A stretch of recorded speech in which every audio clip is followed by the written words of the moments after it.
اس سوراخ میں پانی پہنچانا ضروری ہے۔ نیل پالش لگا کر وضو کرنے کا حکم۔ اگر عورتوں نے میک اپ کیا ہوا ہو پھر ان کے ناخن پر نیل پالش لگی ہوئی ہو تو کیا اس حالت میں وضو کر سکتے ہیں یا ان سب کو ہٹا کر وضو کرنا ہوگا؟ زوجہ عبدالباسط سکھر سے۔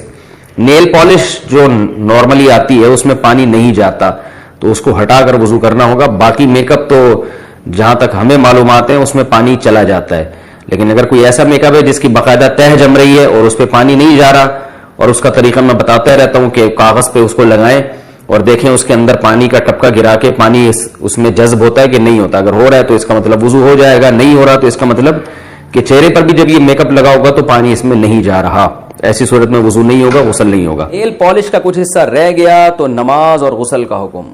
بنت عبد المنعم کراچی سے، کیا اگر کسی حائضہ عورت نے نیل پالش لگائی اور پاک ہونے کے بعد یا 1-2 دن کے بعد دیکھا کہ نیل پالش کا کچھ حصہ باقی رہ گیا ہے تو کیا نمازیں اور غسل دہرانا ہوگا اور روزے کا کیا حکم ہے؟ جی ہاں، دہرانا ہوگا، کیونکہ اتنا سا بھی اگر ایک بال کے برابر بھی جگہ خشک رہ جائے تو نہ وضو ہوتا ہے اور نہ غسل ہوتا ہے۔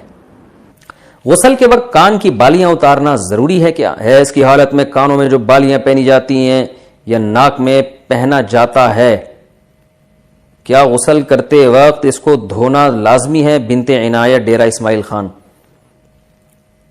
جی ہاں، دھونا لازمی ہے۔ اگر ہلانے سے پانی اندر پہنچ جاتا ہے تو نکالنا ضروری نہیں ہے۔ اگر ہلائے بغیر، یعنی وہ جو ناک میں ہے یا کان میں بالی ہے اس کو نکالے بغیر سوراخ میں پانی نہیں پہنچتا تو پھر اس کو دھونا لازم ہے، یعنی اس کو کھولنا اور پانی پہنچانا لازم ہے۔ وہمی نہ بنے، تھوڑا سا بھی یوں کریں تو پانی پہنچ جاتا ہے آرام سے۔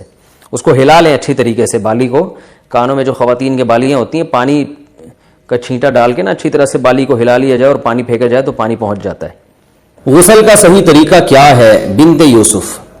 غسل میں پہلے ہاتھ دھوئیں، پھر کلی کریں، پھر ناک میں پانی ڈالیں، پھر تمام بدن پر پانی ڈالیں۔ کیا یہ طریقہ صحیح ہے یا یہ صحیح ہے کہ پہلے ہاتھ دھوئیں پھر کلی کریں وغیرہ وغیرہ وغیرہ؟ میں صحیح طریقہ بتا دیتا ہوں کیونکہ غلط طریقہ انہوں نے کچھ غلط اور صحیح طریقے مکس کر کے لکھے ہوئے۔ تو صحیح طریقہ یہ ہے کہ سب سے پہلے آپ اپنے ہاتھ دھوئیں، اس کے بعد جہاں گندگی یا نجاست لگی ہے وہ گندگی اور نجاست اچھی طرح دھوئیں اور استنجا کریں۔ اس کے بعد آپ مکمل وضو کریں جیسے ہم پراپر وضو کرتے ہیں، اور پھر اس کے بعد آپ پورے جسم پہ پانی ڈالیں۔ یہ طریقہ ہے وضو کا، غسل کا۔ لیکن اگر آپ نے یہ طریقہ اختیار نہیں کیا اور ویسے ہی پورے جسم پہ پانی ڈال کے بہا دیا تو بھی غسل ہو جائے گا اور وضو بھی خود بخود ہو جائے گا اس میں، لیکن سنت طریقہ وہی ہے جو میں نے آپ کو بتایا۔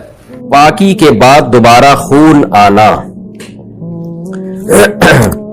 انڈیا سے کسی نے پوچھا ہے کہ جی اگر حیض کے دنوں میں اچھی طرح خون نہ آئے اور پاکی حاصل کرنے کے بعد پھر دوبارہ خون شروع ہو جائے تو نماز کا کیا حکم ہے؟ کسی خاتون کو بلیڈنگ آئی جن دنوں میں آیا کرتی تھی، اور جو ان کا ٹائم تھا بلیڈنگ کے بند ہونے کا اس کے بعد بھی آتی رہی، تو 10 دن سے پہلے جب بھی خون آئے گا نا، 10 دن سے پہلے اگر وہ خون بند ہو گیا تو یہ کنٹینیو حیض ہی کا خون کہلائے گا۔ میں اس کو مثال سے سمجھاتا ہوں۔ دیکھیں کسی خاتون کی عادت ہے 5 تاریخ سے لے کے ان کو 10 تاریخ تک خون آتا ہے، اگلے مہینے 5 تاریخ کو خون شروع ہوا، 10 تاریخ کے بعد بھی کنٹینیو رہا، 11 تاریخ کو آیا، 12 تاریخ کو آیا، تو یہ کنٹینیو حیض ہی ہے۔ اب اگر 15 تاریخ سے پہلے بند ہو گیا تو اس کا مطلب 10 دن سے پہلے بند ہو گیا، تو جتنے دن میں بند ہوا وہ سارے دن حیض ہی کے کہلائیں گے۔ 7 دن میں بند ہوا تو 7 دن حیض کے۔ اگلے مہینے یہ سمجھا جائے گا بھئی اس خاتون کی عادت چینج ہو گئی، اب 7 دن حیض کے ہو گئے۔ لیکن خوب سمجھ لیں، اگر کسی خاتون کی عادت تھی 5 تاریخ سے لے کے 10 تاریخ تک حیض آنے کی، اب اس مہینے کیا ہوا کہ 5 تاریخ سے لے کے 10 تاریخ تک، پھر 11 کو بھی، 12 کو بھی، 13 کو بھی، 14 کو بھی، 15 کو بھی، اب 10 دن ہو گئے، 10 دن کے بعد 16 کو بھی خون آیا ہے، اس کا مطلب 10 دن سے زیادہ آ گیا، تو 10 دن سے زیادہ کبھی بھی حیض نہیں ہوتا۔ تو یہ اس کی علامت ہوگی کہ یہ جو ان کی عادت تھی نا 5 دن خون آنے کی، وہ تو خون کے دن کہلائیں گے، 5 دن سے زیادہ جو خون آیا ہے وہ خون استحاضہ کا کہلائے گا، لہذا اس میں جو نمازیں انہوں نے چھوڑی ہیں ان کی قضا ان پر لازم ہوگی۔ جیسے 5 تاریخ کو خون آیا، 10 تاریخ کو بند ہونا تھا، عادت ان کی یہی تھی کہ 10 تاریخ کو بند ہو جاتا تھا، اس دفعہ نہیں ہوا، تو اگر 10 دن تک کنٹینیو خون آتا رہا، یعنی 15 تاریخ تک خون آتا رہا اور 15 تاریخ سے تجاوز کر گیا تو پھر یہ سمجھا جائے گا کہ یہ سارا اضافی خون یہ استحاضے کا ہے, یہ حیض کا نہیں ہے. لہذا ان 5 دنوں میں جو اضافی نمازیں چھوڑی ہیں انہوں نے, وہ نمازیں ان کو لوٹانی پڑیں گی, قضا کرنی پڑے گی. اور اگر 15 تاریخ سے پہلے بند ہو گیا تو اس کا مطلب کنٹینیو 10 دن سے زیادہ نہیں آیا, 10 دن سے پہلے بند ہو گیا تو وہ سارے حیض ہی کا خون کہلائے گا. تسہیل بہشتی زیور کتاب خواتین کو چاہیے گھر میں رکھیں حیض و نفاس کے مسائل سمجھنے کے لیے.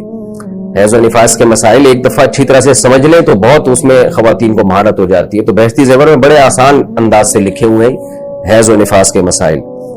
آج کل شرعی مسائل کی طرف لڑکیوں کی توجہ ہی نہیں ہے. ڈاکٹر بن رہی ہیں, انجینئر بن رہی ہیں, طہارت کے احکام اسلام تو آپ کو طہارت کے احکام بھی بتاتا ہے نا, تو آپ کو میڈیکل کالج میں تھوڑی بتائی جائیں گے یہ حیض و نفاس کے شرعی احکام کیا ہیں. تو یہ تو میڈیکل سائنس کا ٹاپک ہی نہیں ہے, نہ یہ آپ کو فزکس کیمسٹری میں یہ چیزیں سکھائی جائیں گی. یہ چیز شرعی احکام ہے. نماز کا طریقہ کیا ہے, غسل کا طریقہ کیا ہے, یہ ڈاکٹر تھوڑی بتائیں گے آپ کو. ڈاکٹر کی نظر میں تو ڈیٹول سے نہا لو, پانی سے نہا لو, ایک ہی بات ہے, دونوں میں جراثیم مر جاتے ہیں. لیکن اسلام یہ کہتا ہے آپ کو پانی سے نہانا پڑے گا, غسل پانی سے کرنا پڑے گا آپ کو. تو اس لیے حیض و نفاس کے مسائل خواتین سیکھیں. دینی تعلیم اتنی حاصل کرنا فرض ہے جس کا آپ کے روزمرہ کے شرعی مسائل سے تعلق ہے. طلب العلم فریضۃ علی کل مسلم و مسلمہ. نبی نے فرمایا کہ ہر مسلمان مرد اور عورت پر علم کا سیکھنا فرض ہے. تو اس کی تفسیر میں تشریح میں علماء کہتے ہیں آپ کو جن مسائل کی روزمرہ ضرورت پیش آتی ہے چاہے مرد ہو یا عورت, تو وہ علم آپ پر سیکھنا فرض ہے.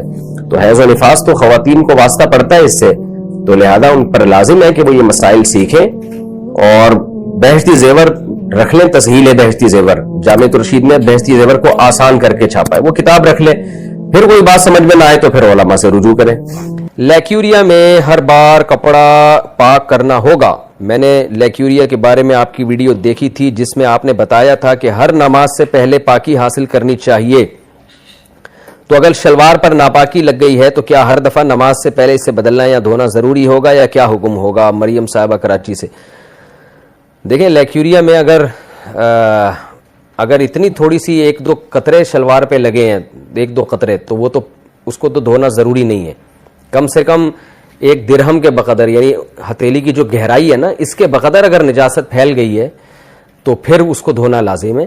تو اندازے سے شلوار کو یا کوئی بھی جو بھی چیز پہنی ہوئی ہے اس کو اندازے سے آپ غالب گمان لگائیں کہ یار کہاں گندگی لگی ہوگی, تو وہ پلو پکڑ کے نلکے کے نیچے اتنا دھو کے رگڑ دیا جائے, تو بس پھر وہم نہ کیا جائے. یعنی یہ ضروری نہیں ہے. اگر جیسے شلوار پہ نجاست لگی, جب آپ نے دھونے کے لیے گئے اس کو واش روم میں, تو پتہ نہیں چل رہا کہاں لگی ہے, تو اندازے سے بھی دھو لیں گے, کپڑا پاک ہو جائے گا. اسپیسیفک وہ جگہ